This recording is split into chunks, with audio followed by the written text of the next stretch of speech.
That was a good starting place. I can't even use that for the beginning. Yeah. Hey, we are recording, so not good. I'm gonna edit that out. Please do. But I will. This is a G-rated show, please. Well, it's not that Well, G-rated. PG. Have you seen? PG-13. This is J-rated for Jerry. You're listening to the Janchi Show, hosted by 3 Korean-American adoptees diving headfirst into what it means to be adopted, Korean, American, and more. And now, here's your hosts, Nathan, Patrick, and KJ. Welcome to episode 8 of the Janchi Show. Woo-hoo. I am Patrick, one of your hosts, and we're not doing host roll-offs because you have listened to now 8 episodes of this show, so you know who Unless we are. they haven't. Unless this is episode 1 that they've listened to, in which case the person interjecting Go is back KJ. and listen to the first That 7 is me. episodes. Whoa, wow. Or don't. You know what? Live your life. I'm a Live your life. demanding podcast overlord host. Start Are we at the overlords beginning. now? Don't jump in the middle. Go back to 1. But just kidding. This is the Janchi Show. We really are happy to even have made it to 8 episodes. I've been getting over a little bit of a sickness myself, so I'm just glad to be back in the chair in front of the cam for those of you watching the food portion of this. But right now, I'm going to kick it over to one of my co-hosts, Nathan. Nathan, can you explain to our new listeners what Janchi means? Sure. Janchi means celebration. I've also been seeing that it means festival. And we're doing it as a celebration or festival for our Korean adoption heritage and the stories that come along with it. And who is our host today? Or who's our host? Who's our Patrick guest? is just... I know. Oh. Patrick's dancing down below here. He's No throwing one can see festival this. hands. Oh, that's what those were. Festival hands. What are the jazz hands? Oh, now he's throwing confetti up. Nice. KJ, who are we talking to today? In today's episode, or tonight's episode, you know what? In whatever time period you're listening to this episode, we had the privilege of sitting 15 down with BC. Nick Messersmith. Nope, that is inaccurate, Nathan. Arguably impossible. We had the privilege of sitting down with Nick Messersmith, who talked to us about Taekwondo and getting involved in martial arts, how that led him to a stunt career in Hollywood, and on his eventual pathway to directing, to having content that is created for Asian Americans by Asian Americans and increasing their representation in the media. It was a really fantastic interview. But we did have some audio problems, so I just wanted to let you know at the top, there's some weird cuts, there's some weird echoes and things, and I apologize for that. It's just one of those things about all being remote that, it is what it is. But we are excited to talk to him. And a little bit later, we talk with the 3 of us and a special family guest. And we eat some food like we do every show, so check that out. You can also watch that portion on YouTube if you'd like. Find us just by searching Janchi Show. Yep. Roll And the tape. Oh, yes. Oh, yes. Oh, yes. Yeah, that's a little teaser, for right? Oh, yes. Oh, no. You better fix that wall before my dad gets home from work.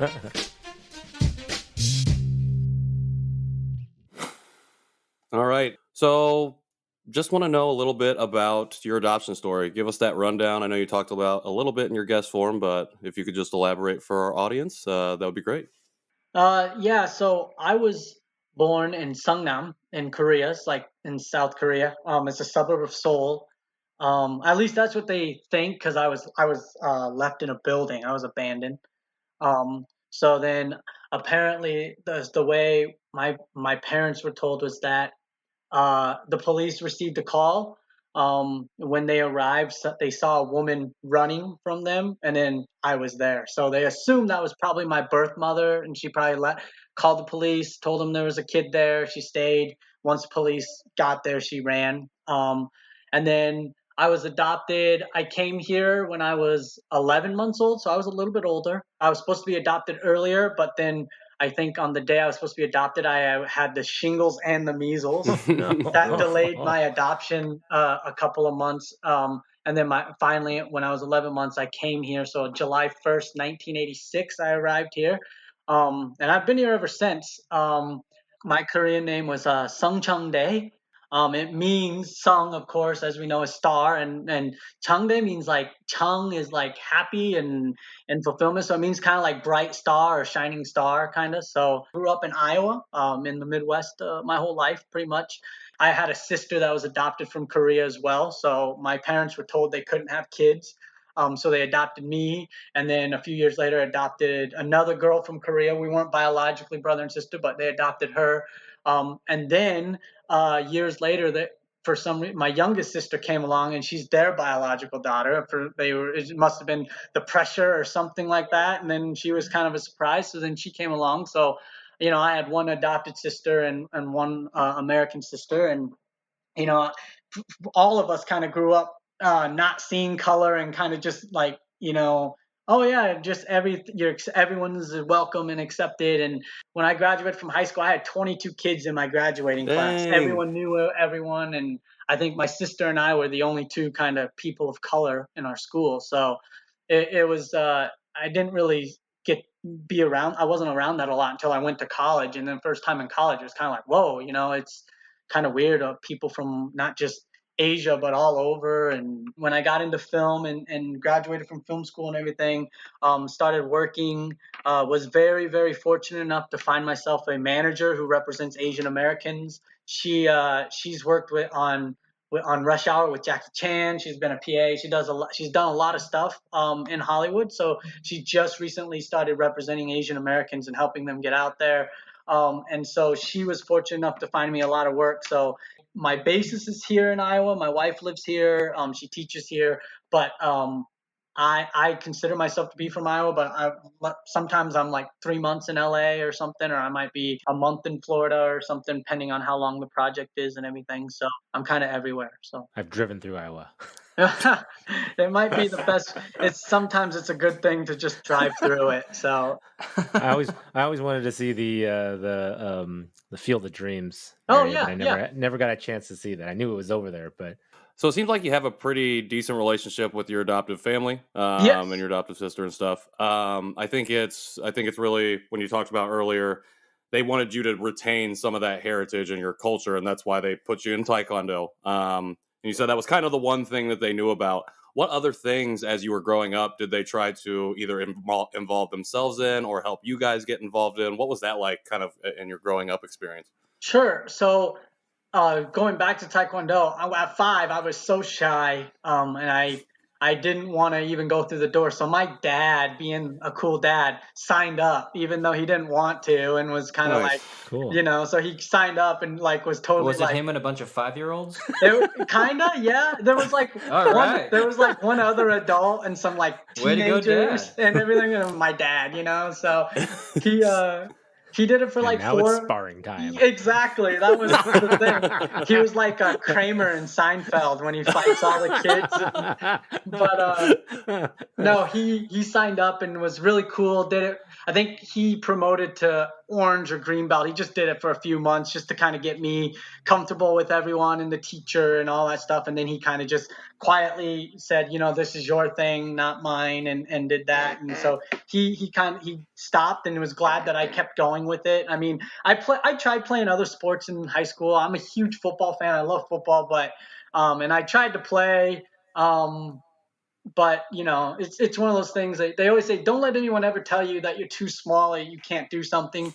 But football is a dangerous sport that if you are too small, you can seriously get blown up and hurt and everything. So that was one of those things that I was like, you know what, I have to be realistic and just stick with Taekwondo. I was good at sparring, and I kind of got into that, and so I was like, I'll just stick with that and do that. So I'm from Texas, and when I was in high school, I went to a small private Christian school, and my freshman year was our first year to have a football team, so obviously I was going to play. And same thing, I was like, I want to play football. This would be fantastic. I have that like sweet American dream. I'll be a football player. I'll date a cheerleader, and like the rest will be history. Anyway, so they put me at wide receiver, which is typically like tall people who can jump, and like have you seen me? That's stupid. And like me being me, I was like, I would make a great running back. I'm small. I'll just dodge everybody. They'll all like dive for me. I'm like, I'm too short. You can't get me. Whatever. So then I played a year and it was whatever. And then senior year, I was like, I need a PE credit. I like football. Maybe I'll do that again. And they put me on freaking D line. I was like, I'm not going to go up against a bunch of linemen like me being a small Asian person, like it was just So I was like, yeah, don't let anybody tell you can't, but also I'm telling me I can't because I don't want to die. So Man, haven't you seen Rudy? You could do it. Yeah. No. You just might get hurt a lot. I'm just not as cool as Sean Astin and everything. So. That movie gets me every time. So, talk a little bit about a little bit more about your trips back to South Korea, especially you went there for Taekwondo specifically, and then you went back. I think you said on more of a cultural journey, and you talked a little bit about language. What's your journey been like from those two trips to Korea, and then immersing yourself in that, and what's that been like for you as an adoptee? Sure. So the going back for me, at I've only been there once, so it was kind of like almost two trips. So it was kind of like two different things. I went there for 10 days. It was kind of training and learning how they train in Korea and the way they do it. And then the other time was kind of they took us to some important sites there, the temple in Seoul and, different things like that. So we could get to see a little bit, but most of it was spent training, waking up at 5 o'clock in the morning, having people yell at you and throw you for an hour in judo, and and you as you're sitting there holding yourself, they're like, oh no, you're Korean, you can do it, so keep going. So throw you again. You okay? Yeah, okay, do it again, and then you throw and so we did mostly that. We did get to see and explore, and it was the language. I wanted to learn as much as I could while I was there. A buddy of mine, I had a roommate that was Korean in college, and he was like, dude, you don't need to learn Korean. He's like, just speak English. The girls will love it. And everyone will, because everyone wants to learn English. And so I was like, okay, cool. I'm believing him. So I went over there and I walked into a shop and I see this pretty girl and I'm like, hey, how are you? And she just looks at me and then walked the other way. So I was like, oh, well, maybe they don't. And then people were like, yeah, they don't. The guys on the Taekwondo and the Korean Taekwondo thing, the guys were like, oh, yeah, man, like you can't speak English to girls because we want to learn English, but we don't know it. So when you speak really good, we get scared and we just walk away, and we don't want to make us sound bad by speaking. I was like, oh, okay. So I was like, I should have learned Korean. So then after that, I learned a little bit while I was there, of course. I learned a lot of survival Korean because a lot of it was the grandmaster there that was training us would only yell at us in Korean. So we kind of just had to learn, like when he said something like, look around, oh, we got to do it. Because if you didn't do it, he'd just come up and hit you a little bit. So you'd be like, okay, we gotta make sure we do this, So I kind of learned, and I knew basic Korean through, I always say I'm fluent in Taekwondo Korean. I can give commands. I can yell at people. I can coach people in Korean, like say head kick and different things like that. I can do all that. But speaking basic Korean, I was really bad at. I was like, I didn't know anything. I knew food and I knew bathroom, and that was it, And then when I got back, when I transferred to the University of Iowa, they had a Korean like class, like language. So I was like, oh, I'm going to sign up for that. So I did that and learned very basic Korean, learned it. The problem with it was, unfortunately for me, living in Iowa, you don't have a lot of people you can practice with. Right. So I wish I would have known more people that I could practice it with and everything. So I didn't learn it. And then I picked up more and more throughout the years, growing kind of just on my own, hanging out with more Korean people. Remember my grandmaster was teaching me a lot more stuff and different things like that. Him always saying, oh, you need to know this or you should learn this. And so I can speak just very little. I can listen to K-pop songs and understand what they're saying. And I can, for the most part, if someone speaks Korean, I can understand what they're saying. My biggest problem is speaking back to them, trying to answer them back in Korean. So sometimes it's like they'll speak Korean and I'll just answer in English. But there's still a lot of Korean I don't know. It would be one of those things I think I could say, hello, my name is, and the basic things like that. But to hold down a full conversation in Korean, it would be very hard for me. I hope that someday I can learn it and be more fluent in it. So we're having a lot of people that come on and they're like, I want to learn the language. I think we need to start our own group of that we all just learn Korean together. And maybe Jerry can come in and teach us or start a podcast where we all learn Korean at the same time. That's for another day, though. to kind of keep on, I mean, Taekwondo is just a huge part of yourself and your journey. And not only doing it from Iowa State, but going to Iowa as well and doing it there. And just grandmaster, a legend in his own right here and in Korea. What was it like just learning from him? And do you guys still keep up today? Is he still a big part of your life?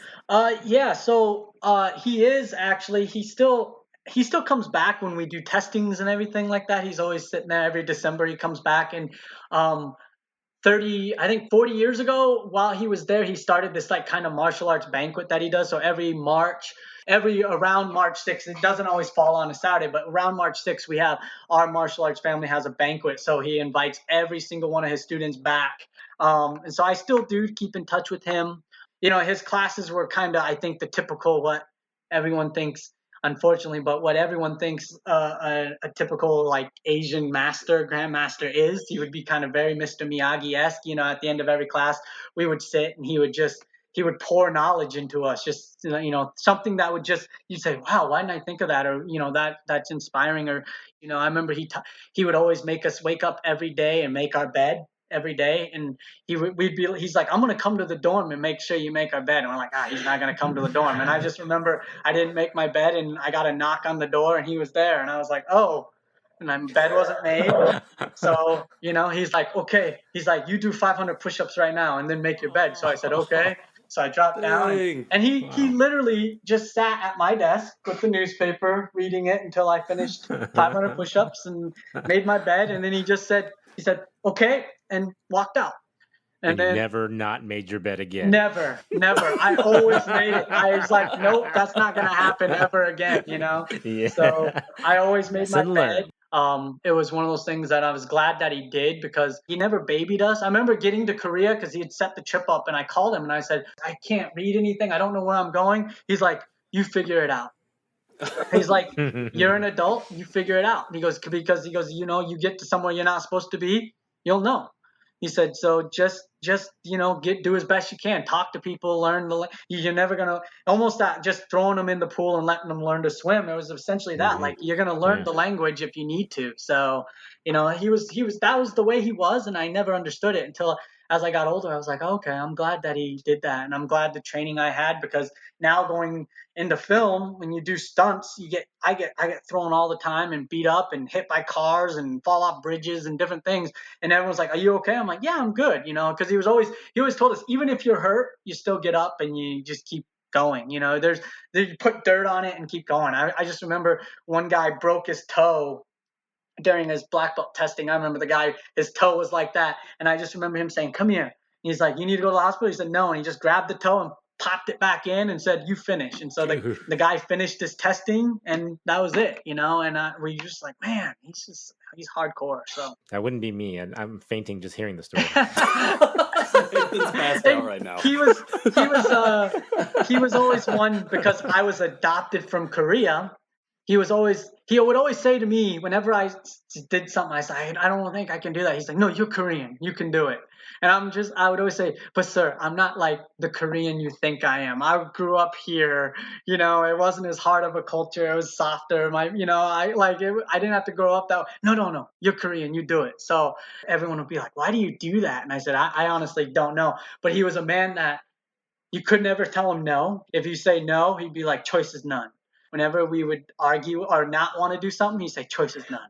And we knew that, okay, well, if we don't do it, we're going to be doing 1,000 push-ups. So I'd rather just do this and not have to do 1,000 push-ups. So choice is none sounds like a really good mantra to have when you go to do stunts, because you're going to get thrown around again. Like, yes. That's the thing. All of that getting thrown around has kind of set you up to be able to take the beating that stunt people do. Yeah. To get thrown around professionally. Yeah, get thrown around and get paid for it this time. Yes, exactly. I told him that. He's like, you like doing stunts? I visited him when I was out there. He's like, you like doing stunts? And I'm like, well, sir, essentially it's doing what you made me do for 2 years almost and getting beat up. But I was like, but I'm getting paid for it this time. He's like, good. He goes, I need new profession. He said, maybe I do that. I said, yeah, go ahead.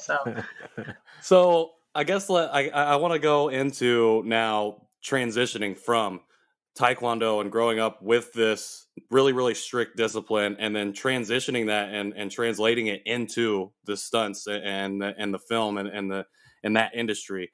Talk about getting into that a little bit at Iowa State or maybe at Iowa, and then how that kind of propelled you into what you're doing today. Sure. So I didn't, like I said, I went to junior college, didn't know what to do. And then I figured out I wanted to do film. When I went to Iowa State didn't have a film program. And I remember after junior college, I did 2 years. And my second year, I went to this tournament and I told my grandmaster, I said, sir, I'm going to Iowa next year because they have a film school and film program. He's like, no, you come to Iowa State next year. And I said, well, I already applied and application deadline is already over. He's like, no, you apply. He goes, don't worry, I take care of it. And I was like, no, he's like, I see you in fall, choice is none. So I was like, okay. So I went home and I literally applied. I filled out the application and my parents were like, you're not going to get in. Like the application is already over. Like 2 weeks, school is like in 2 weeks. I said, I know, but he told me to. So I did it. And then literally like 4 days later, I got this acceptance letter saying that you've been accepted into this and everything, because he called somebody and everything. And he was like, choice is none. Yeah, so I went there. So I didn't have a major. I went to Iowa State. I was like, well, what am I going to study while I'm here? I was like, I got all my gen eds done. I had literally all my math, science, everything done at junior college, like when I got my AA. So I was like, I have nothing to study. And I just remember him saying, well, then you train every day then. You can train 6 hours. You just take a few. He goes, I give you credit for you do Taekwondo, Hapkido, Judo. I give you credit. And I said, okay. So I did 3 hours of class credit with that. And I did a few other classes and everything. And he sent me to Korea, which I was very glad. And then I told him, I said, sir, I really have to transfer the next year. I have to go to film school. Like I need to graduate. I can't just not do something. He's like, he thought about it for a second. He said, okay, you go. So I went to film school. I wanted to direct. That was the biggest thing. I wanted to get into directing. I studied directing at film school. And then I took this Asian film class at Iowa. And it was very interesting to me because one of the things they talked about a lot was representation and about how hard, if you're an Asian American, especially a male, you have to work almost 3 times as hard as anyone else in the industry. Because of representation, because of underrepresentation, because of stereotypes, because of the roles you're going to play as director or as an actor, whatever it is, you have to work harder. And I said, there's got to be a different way. And I just remember talking to my professor who was also Korean. He just happened to be Korean. And I just remember him saying like, yeah, he goes, unfortunately, there's just not a lot of Asians that do film, that go to film school, that do film. I said, I need to get into directing. I met a lot of agents and they said, you might be hard, especially as an Asian American to get into directing. So why don't you try acting? So I said, oh, okay. So I tried acting. But it's like the same roles. Like you have a deep accent, you're a Chinese delivery person, or you're a comic relief or something. And I just was like, there's so many more Asian Americans out there that don't have an accent, that don't speak like this. So why is this the only image of Asians that we see, And so I just said, there's got to be something. And so then my friend was like, well, why don't you get into stunts? Why don't you get into fighting? You're really good at fighting. You're really good at that stuff. Why don't you get into it? Nick, I'm seeing in our notes here the thing about Hankook Dragon Productions. So why don't you talk us through where you were and what you're doing now in terms of getting more Asian representation in the media? Sure. So, when you go to I've been to auditions where I will read for somebody and they'll say, no, we need like fresh out the boat Korean, like the hello. You're like, but they were all Chinese, and, and everything. So, and those were the roles that, you're conflicted as an Asian American. You get conflicted because you say, I don't need to do this. I don't need to do this crap if that's what they want me to do. At the same time, you look at it and you're like, well, that's a lot of money though. And, that would feed my family and everything. And so it's really hard because those were the only roles that were available for a long time. And so I became selective and said, I will take the role, but, the Asian American in that film, can't have an accent, or he can't be a Chinese delivery, driver or something, or that can't be his only main role. It's just to be funny and all that stuff. And so I've made it a mission and worked with a lot of other Asian actors and actresses to say, you know what, these are the roles that we want to do. Lana Condor, who was in To All the Boys I Ever Loved, she's Vietnamese adoptee. And I remember watching the film, and her dad in the film is white. And I remember watching it. For me, that was normal. I watched that. I was like, oh, yeah, that is her dad. I bought it because that's how it was. But I remember a friend of mine sitting next to me watching it and goes, that's so weird. And I was like, what do you mean it's weird? He goes, her dad's a white dude.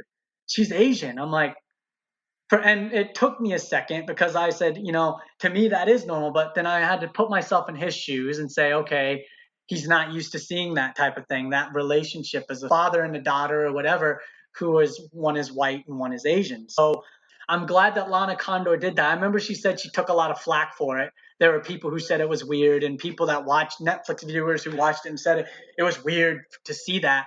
But as an adoptee, I was like, you know what, that is something I'm glad. I hope they show that more. You mentioned Hungry Dragon Productions was something I created strictly for an independent film. I got the opportunity last year to direct a Superman fan film that someone had written the script for and reached out to me about directing it. So I said, okay, I'll direct it. So I directed it, and we needed a production company behind it. And there was no one really willing to back it up or do anything like that. So I was like, you know what, I'm just going to do it myself. I think representation, it needs to start from the top. I think it can't just start in front of the screen. It has to be behind the camera. It has to be from the top. Executive producers, writers, directors. And, Mulan is a great example of that, because on screen, it's all Asian American, but behind the screens, it's all the Disney execs who are American. There's nothing wrong with that, but it's like, they still have the power to say, you know what, we don't want Mulan represented this way. She has to be like this and that. And as an Asian American director, then you have to be like, okay, I guess that's the way we're going to do it, and it still might be this very stereotypical thing because we still have this. So it's like, I believe that if we want representation to be better, we need to start behind the camera. We need to start from the very top and work our way down. So that is the goal. I'm hoping that in a few years, maybe we can start doing Asian American content that people don't have accents, people don't do kung fu, people just are regular people that, like we are, that just kind of go through regular things and have regular problems and just kind of tell a story, and they just happen to look like us. That's all, So hopefully that we can do that, and hopefully we can move that direction. So yeah, absolutely. Great. Maybe some more stories of adoption too. Maybe some more, mixed families where you see that, so you get used to the fact that there are adoptions out there. Yeah, for sure. I wrote it. I will say this. I wrote a film. I started it in film school. It's called The Adam Project, about an Asian American male who has adopted parents. His parents are white. He's Asian American, kind of going through life, finds out that maybe his parents, know a little bit more about his birth parents and birth story than what he thinks. And he goes on this journey and searches for him and wants to find out who his mother is and who his father is and where he comes from. And it just happens to be this. There's a lot more going on. So, because that was always a thing of mine too. I said, what if my father was like this Korean mob boss, or what if I have this lineage of being like the king, the last lineage of the last king of Korea or something like that, And it was always something when I was a kid, I always thought about that. I was like, oh, so when I started writing, I was like, well, what if we wrote something similar? It's not that he's royalty or anything like that, but what if he starts finding out that his story isn't what he thinks it is? That's kind of the gist of the story, and it's kind of sci-fi with this adoption story mixed in there. So sounds cool. If you need a random dude to die, I've always wanted to die on screen. Sure. So hit me up. Sure, for sure, man. One of my co-producers, we made this short film, and his mother-in-law was like, yeah, if you need somebody to die, I would love to be a dead body on film. And we ended up using her as a dead body. And I was like, all right, what do you know? So that's cool. Everybody wants to be a dead body. I don't. I think that in that answer there, you gave a nugget about the good piece of advice you got going into this journey through film and in the industry. And I was wondering, specifically for Korean American adoptees, but really any adoptee who's looking for not only representation, but wants to do that themselves and represent our people on screen, what piece of advice would you give them to get into that? Something I think that it's always going to be a grind no matter what, and you have to grind it out, and you also have to be a person that stand up for what you believe in and just say like, look, I want to do this role, but I have ideas. Like, don't be afraid to say that. Because I was always in the industry, it's always about respect. That is a big respect industry. So when you're first going off, you don't say anything. You're not supposed to say anything to the actors. You don't say anything to the directors. They call you out. They say, stand here and do this, and that's it. And then they send you home, and you don't say anything. And when you're an extra and a background actor, that's what you do, and that's your job. So I was like, okay, I can do that. When you start getting more roles on camera where you become more important, then you have a little bit of a voice and a little bit of a say. And when you have that, you should definitely say something and say like, look, like, I know that this is the image we have of Asians, but why does that have to be? Can we portray this as a different way? Can we portray this as American? I mean, essentially, that's what we are. We are no different than anyone else.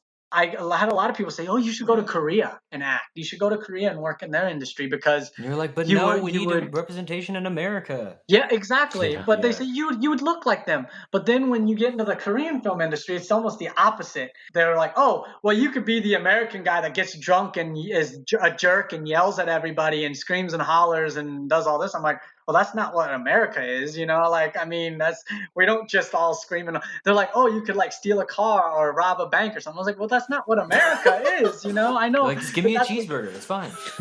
Nick, I love that you were just like, I had the opportunity to make a movie. I'm gonna do this. I'm just gonna I don't have a production company. I'm gonna make my own production company. Like, literally just like doing the things as you're doing the things. So, looking ahead to when COVID is over, when content creation resumes some sense of normalcy. In the meantime, where can people find you, support what you're doing, and keep up with you so that when all of your new stuff drops, we can support another Asian American who is being choosy about the roles that he takes? Yeah, so if you follow me on Instagram, you can definitely, and I can send all that stuff to you guys and everything, but if you follow me on Instagram, I post a lot on there, kind of. What was your Instagram handle? Nick.Messersmith.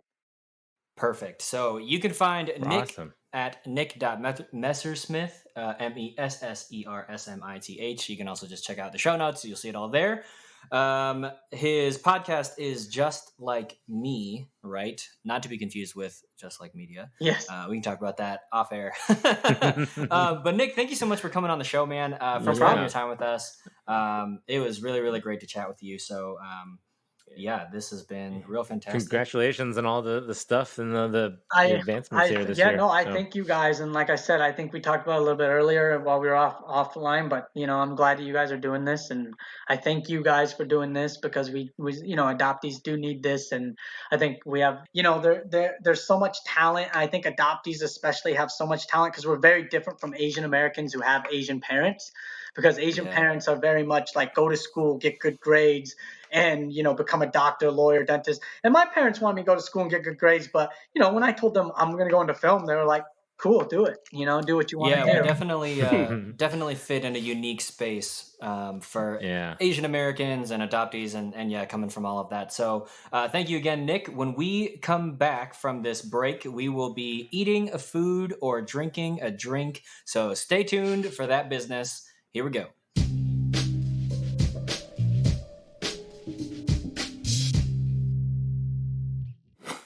We have a little special guest here. This is my eldest son, Kelvin. Say hello, Kelvin. What's up, buddy? Hi, Kelvin. Say hello to his foot. Hello, Kelvin's toes. So everyone says hello. We are excited to try some food today. I don't even know what we're trying. What are we trying? Yeah, I have no idea. So our producer, Jerry, sent us a box with covered items numbered 1 through like 10 or 9 or something. I don't know actually how many there were in there. So today we are opening mystery item number 6. Booyakasha. Number 6. What is it? So, yeah. 6. It feels Mystery squishy. item. So I'm thinking it's a sweet, maybe it could just be choco pies again. Could be which chocolate. would be interesting. I don't know. You want to open it, Kelvin? Okay. Oh yeah, tear in there. He's going for What's it. in there, Calvin? Whoa, what is that? It's another high-tie product. Yes. It's almost like a chocolate pie. Yes. It's literally just called Oh Yes. It's called Oh, I thought you were just saying that. Yes. Can you say No. that?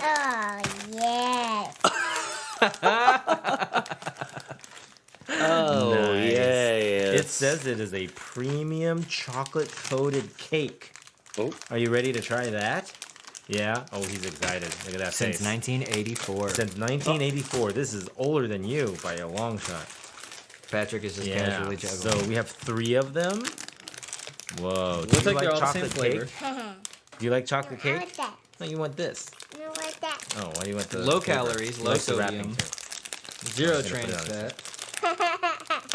I I like say, the name of it. By High Tie again. yeah, I love this. Let's dig into it. Yeah. Oh, all right. Here you go. Here you go.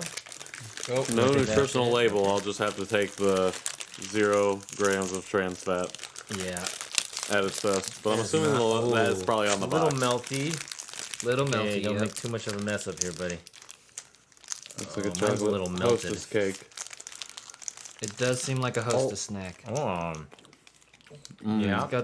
Got some chocolate detail Oh. on the top thin, there. thin chocolate filling. Yeah, it is. It's Oh yeah.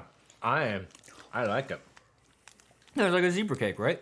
I feel like Yeah. it's Or like what's the other one? A ho ho? It's been so long Ding since I've had dongs the hostess stuff. stuff. Yeah, Ding I dong. know. Yeah. I like this one already better than the choco pie. What? Well, Really? Yeah. I think Wow. this one's more moist, or it's not as dry as that one was. Well, the chocolate pie is marshmallow based, and this one is cake based. It's got a good True. layer of sponge in there. If Yeah, I've learned maybe. anything about If I'd known, I would've anything brought that we've done during these food things, it's that Americans do things way over the amount that normal countries do. That Like is that's true. that's a moderate amount of filling. In America, that would be all filling, I already very finished thin it. layer of cake. I feel like it's well balanced between the sponge layer and the chocolate layer. I think that might like that might it? be ganache. I actually have no idea. I've not watched enough British Bake Off to know for sure how to talk Yeah. about cake beyond calling it sponge. So this is I mean, I'm not saying oh yes, but I am saying okay. Yeah. I'm saying it's good. Oh shoot, I'm getting chocolate on my shirt. Yeah, it is crumbly, and I wish I had known this is what we were eating. I would have brought more napkins up here, especially for this one here. I might be doing a cleaning Just, here in a little just bit. flick them off. Just flick those things off. Kelvin, What do you just- think? You like it a lot? Is it chocolatey? Nice. Yeah. Is Is it it spongy? tasty, like a cake? For those listening, Kelvin is too busy eating to actually properly respond. But he He's not is even. nodding. He doesn't even open it. He's just He's going right nodding through his that head. package. Going right. That's He's probably just actually gnawing really good. through the That's- package. That's a little bit better for the cleanliness of the the experience here. Yeah. Nice. Wow. I'm assuming it, since it survived its trip from California via wildfires, that's why it's a little melty, so I'm not going to Yeah. hold Why it are you down. eating it like that? To save your fingers from the Me? chocolate? Yeah. Yeah, I just don't want it to, get out. Oh, shoot, it's on my chair. These are definitely crumbly. Whenever we've eaten Sarah, the I chocolate promise I'll clean pies, this up. we've been eating them on the table and in a plate and everything like that. Because, yeah, as you can see, it's already going all over his face and probably It's great See, video content. Though. It's like Yeah. that because you're supposed. These are originally made to be eaten in one bite. So you just shove the whole thing in your mouth. okay. Do good it, job. I dare you. Well, I Open opened a this new one one. and it's Eating been it out of the destroyed. It's destroyed already. Open a new one and fit it in your mouth. I Yeah, will know, right now. Figure it out. I think I finished mine in about 4 bites. Oh, this one's even in two Yeah. halves. Because it was like Oh. that's how it came out of the package. Huh. Oh, There it yes. is. There it goes, chocolate. I'm a fan. Would you eat these again, Kelvin? Yeah. All right. How many O's do you give this yes? How many oh yeahs do you give this? One out of 5. 5 being the best. How many would you give this? 5. Oh, 5. There Kelvin you gives go. it a 5 out of 5. Gives it a 5. Youngling approved. I'm gonna give this. it at least a 4.5 because like I said, I like this better than Choco Pie. Yeah, I think I'm gonna give it a solid 4 O's. Yeah. Patrick? I was gonna give it a solid 4 as well. Nice. Because that last one I opened was split in half. And just hold it together. I think the thing should hold it together in the packaging when I open it. Wow. That's true. If I ever opened like a Kit Kat and it was already cut down the middle, I'd be probably disappointed. Yeah, I would just throw it away. It's already ruined. I can't I even didn't eat this. ask for a break. I just wanted a whole Kit Kat. Amazing. It's already been ruined. That's good. All right. Yeah, Well, he that likes it. was Nice. our experiencing high Number ties. Oh 6. yes. What are the cakes? Oh yes. Premium chocolate coated cake. cake. Yeah. So oh yes, Number premium 6. chocolate coated cake. Number 6. That was Number delicious. 6. Yes. Number 6. Oh, I thought we were chanting. So, thank you for watching. If you are watching this, please leave a like. And if you are listening to the podcast, please take a minute and leave us a rating or a review on iTunes. That super helps us out. You can find the Janchi Show on all of the socials at Janchi Show or send us an email to janchyshow@justlikemedia.com. I am still at KJ Relke on all of the platforms. And I'm still Noak Photo. And I'm still Patrick in the world. And other things. And this is Kelvin. And he's You can find proven. Kelvin on Zanga. He's a heavy blogger. oh yes. Oh yes. We'll see you next time. Thanks for watching. Oh yes. Oh yes. Oh yeah.